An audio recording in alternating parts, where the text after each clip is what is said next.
أن تلك الخطوة العملاقة بين قوسين لهذه الفيدرالية، وهي تغدق من الخزينة العمومية وتضخ أكثر من 500 مليار إلى اللاعبين الذين كانوا مدانون إلى الأندية، وكأن الفيدرالية أخذت ذلك المال من مالها الخاص ومن مال الخزينة العمومية. أذكرك يا عماد وأتوقف عند هذه الحالة.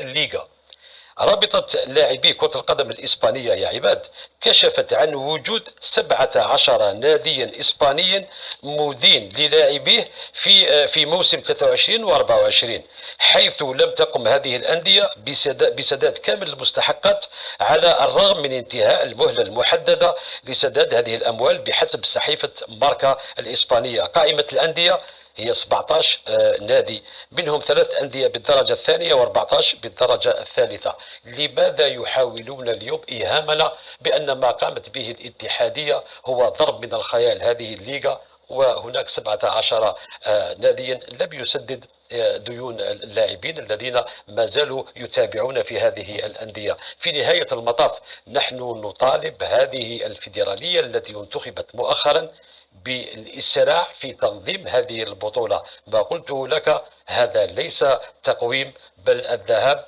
نحو الأمام بمعطيات غير سوية بين مختلف الأندية الجزائرية.